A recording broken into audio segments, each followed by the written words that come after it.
കേരളത്തിന് മുകളിൽ കിഴക്കൻ കാറ്റ് ശക്തി പ്രാപിക്കുന്നതിന് പിന്നാലെ ന്യൂനമർദ്ദം അതിതീവ്രമാകുന്നു എന്ന് കേന്ദ്ര കാലാവസ്ഥാ നിരീക്ഷണ വിഭാഗത്തിന്റെ മുന്നറിയിപ്പ്. വടക്ക് പടിഞ്ഞാറൻ ബംഗാൾ ഉൾക്കടലിൽ ഒഡീഷ തീരത്തിന് സമീപത്തായി ന്യൂനമർദ്ദം രൂപപ്പെട്ടതായി കേന്ദ്ര കാലാവസ്ഥാ നിരീക്ഷണ വിഭാഗം മുന്നറിയിപ്പ് നൽകി.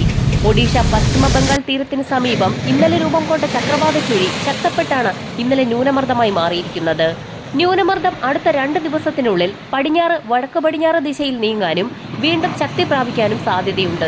ഇന്നലെ രാത്രി മുതൽ തന്നെ മധ്യ വടക്കൻ ജില്ലകളിൽ ഒട്ടുമിക്ക പ്രദേശങ്ങളിലും മഴ ലഭിച്ചു തുടങ്ങി. ഇന്ന് സംസ്ഥാനത്ത് പരക്കെ മഴയ്ക്ക് സാധ്യതയുണ്ട്. കനത്ത മഴ കണക്കിലെടുത്ത് പത്തനംതിട്ട മുതൽ കാസർഗോഡ് വരെയുള്ള 9 ജില്ലകളിൽ കേന്ദ്ര കാലാവസ്ഥാ നിരീക്ഷണ വിഭാഗം യെല്ലോ അലർട്ട് പ്രഖ്യാപിച്ചു. ഈ ജില്ലകളിൽ വ്യാപക മഴയ്ക്കും ഒറ്റപ്പെട്ട ശക്തമായ മഴയ്ക്കും സാധ്യതയുണ്ടെന്നാണ് മുന്നറിയിപ്പിൽ വ്യക്തമാക്കിയിരിക്കുന്നത്.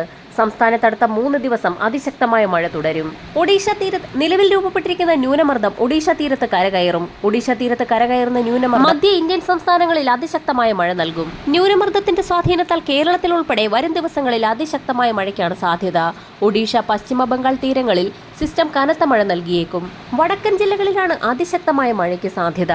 മഴയ്ക്കൊപ്പം ചില പ്രദേശങ്ങളിൽ അതിശക്തമായ കാറ്റിനും ഇടിമിന്നലിനും സാധ്യതയുള്ളതിനാൽ പൊതുജനങ്ങൾ ജാഗ്രത പാലിക്കണമെന്ന് ദേശീയ ദുരന്ത നിവാരണ അതോറിറ്റി മുന്നറിയിപ്പ് നൽകി. വടക്കൻ സംസ്ഥാനങ്ങളിൽ അതിതീവ്ര മഴയും വെള്ളപ്പൊക്കവും തുടരുന്നു.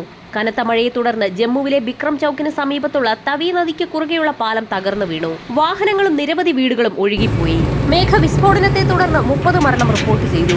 റോഡുകൾ പൂർണ്ണമായും വെള്ളത്തിനടിയിലായി.